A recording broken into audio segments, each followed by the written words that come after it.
माताओं को, बहनों को, बड़े बुजुर्गों को, अपने नौजवान साथियों को, आप सभी को प्रणाम करता हूँ, झारखंडी जोहार करता हूँ।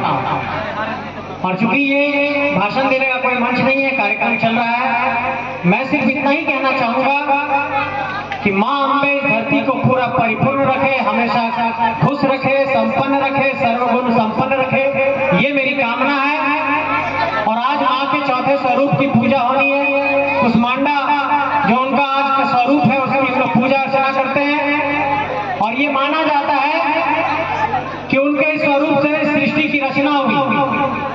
लेकिन क्योंकि माता बहनों की संख्या बहुत अधिक है यहाँ पर, इसलिए आप सभी माता बहनों से ये कहना चाहूंगा कि माँ दुर्गा के 9 रूप शक्ति का प्रतीक है। और इस सृष्टि की रचना आप लोगों से ही हुई है और आप लोग ही सृष्टि के कर्ता धर्ता है। तो तमाम माताओं को, बहनों को ये कहना चाहता हूँ कि अपने आप को कभी कमजोर मत समझिएगा कि आप आज यहाँ पर जमीन पर जरूर बैठे हैं, लेकिन इसी आधी आबादी से निकलकर इसी देश की अगर कोई एक राष्ट्रपति महिला बन जाती है, इसका मतलब कि महिला में बहुत शक्ति है। इस बात को आपको मानना पड़ेगा,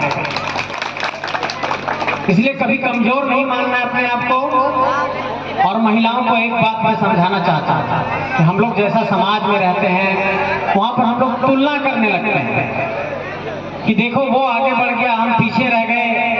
गांव घर में तनी कोथिन के होकर तनी घर परिवार वाले आगे बढ़ गए, हमारे बेटी ना आगे बढ़ो पा लो, शहर में जो पढ़ रहे तो वो आगे बढ़ गए। होता क्या है कि हम लोग तुलना करने लगते हैं। तुलना कभी किसी से नहीं करना है, इसलिए नहीं करना है क्योंकि सबके जीवन में चुनौतियां अलग है, सबके जीवन में परिस्थितियां अलग है, सबके जीवन में अलग अलग तरीके का वातावरण है। और हमारे लिए चुनौती अगर ज्यादा है तो हम अगर सफल होते हैं तो उसका ज्यादा महत्व होगा, इसलिए कि हम यहाँ पर खेती बाड़ी, किसानी, धान, गेहूं, जानवर, गोरू, डांगर करते हुए सफल हो रहे हैं। और कोई जाकर के दिल्ली, मुंबई में जाकर के कोई सफलता हासिल कर रहा है, तो हमारे सफलता का महत्व अधिक है कि हम धान काटते हुए भी यहाँ पर वीडियो सीओ बनने का सपना देखते हैं। इसलिए हमारा सपना और हमारी सफलता का जो एक गुणगान होगा वो ज्यादा होगा, क्योंकि हमारे समक्ष चुनौतियां अधिक है। इसलिए कभी शहर वालों से, बड़े लोगों से अपनी तुलना नहीं करनी है।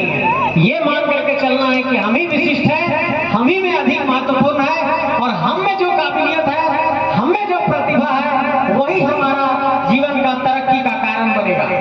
आप तमाम नौजवान साथियों को भी यही कहना चाहता हूँ कि आप सब गांव समाज में इतना शानदार कार्यक्रम करा रहे हैं, ये इस बात का परिचायक है कि आप लोगों में एक ऐसा गुण है जो कोई भी कार्यक्रम करा सकते हैं। मैं कहीं भी जाता हूँ कार्यक्रम में तो लोगों से कहता हूँ कि दुनिया में आजकल कोई बड़ा कार्यक्रम होता है, कोई बड़ी कंपनी कार्यक्रम कराती है तो बड़े बड़े MBA वाले लोगों को बुलाया जाता है। गांव में कोई MBA किया हुआ नहीं रहता है, लेकिन 9 दिन बढ़िया कार्यक्रम हो जाता है। तो MBA वाला से ज्यादा टैलेंट ना हुआ मेरे पास, इसलिए गांव वालों की प्रतिभा को समझने की जरूरत है। और हमको लगता है कि ये कार्यक्रम हुआ होगा तो उसमें सामूहिकता का भाव होता है। कोई भी कार्यक्रम गांव समाज में होता है तो गांव भर में सबका योगदान 100-200 रुपया का जरूर रहता है, चंदा वगैरह तो होता है गांव में। ये इस बात का ताकत है कि आज भी हम लोग आपस में मिले हैं और सब साथ मिल करके रह रहे हैं। शहर में जाते होंगे तो एक बिल्डिंग के ऊपर 100 बिल्डिंग बन गया है और बगल वाला फ्लैट में कौन रहता है सब नहीं पता चलता है। लेकिन गांव और समाज को जिंदा रखने के लिए जरूरी है कि ऐसा कार्यक्रम आयोजन किया जाए। इसलिए नौजवान साथियों, आज तो चाचा जी अभिभावक बन के कार्यक्रम करा दिए, तो इस तरह का कार्यक्रम कराने के लिए कोई स्कूल और कॉलेज में नहीं सिखाया जाता है। गांव और समाज में सीखने के लिए यही आपका स्कूल है, यही कॉलेज है, आपको यहीं से सीखना पड़ेगा।